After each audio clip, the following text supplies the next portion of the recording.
السلام علیکم ورحمۃ اللہ تعالیٰ وبرکاتہ۔ دوستو، امید ہے آپ سب بخیر و عافیت ہوں گے۔ مولا تعالیٰ ہم سب کو صحت و عافیت کے ساتھ ساتھ ایمان والی زندگی، نیک والی زندگی عطا فرمائے۔ میرے دوستو، ابن ماجہ شریف کی حدیث پاک نمبر 4259 کی ایک حدیث پاک ہے۔ حضرت عبداللہ بن عمر رضی اللہ تعالیٰ عنہ راوی ہیں، فرماتے ہیں کہ ہم رسول اللہ صلی اللہ علیہ وسلم کے ساتھ تھے۔ اتنے میں ایک انصاری صحابی تشریف لائے اور کہا، یا رسول اللہ، مومنوں میں سب سے افضل اور بہتر کون ہے؟ میرے نبی نے کہا، ان میں سے جو سب سے افضل اور بہتر ہے، جس کا اخلاق سب سے اچھا اور بہتر ہے۔ پھر انہوں نے پوچھا، یا رسول اللہ، کہ مومنوں میں سب سے بہتر تو وہ ہے جس کا اخلاق اچھا ہے، اور عقل مند کون ہے؟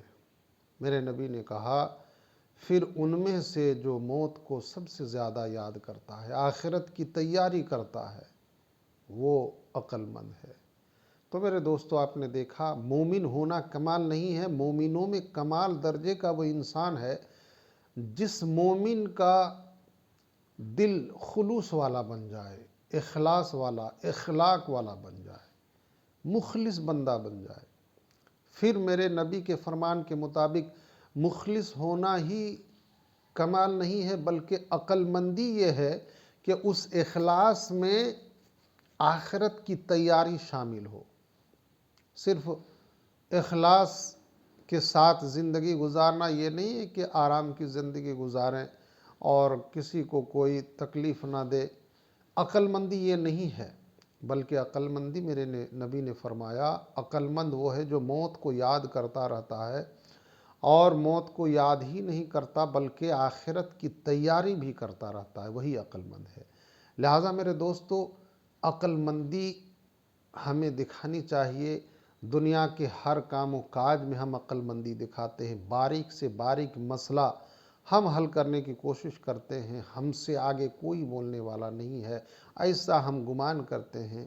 میرے دوستو، اکثر و بیشتر ہم کوشش کرتے ہیں کہ میرے آگے کوئی بولنے والا نہ ہو، جو میں کہوں وہی سب سے آخری فیصلہ ہو۔ میرے دوستو، اپنے آپ پر اتنا آپ کو کانفیڈنس ہے، اتنا یقین ہے، اتنا بھروسہ ہے، تو اس کا استعمال آخرت کے لیے کرو۔ میرے دوستو، آخرت کی تیاری کرو، ورنہ وہ دن دور نہیں ہے کہ ہمیں موقع پھر نہیں دیا جائے گا۔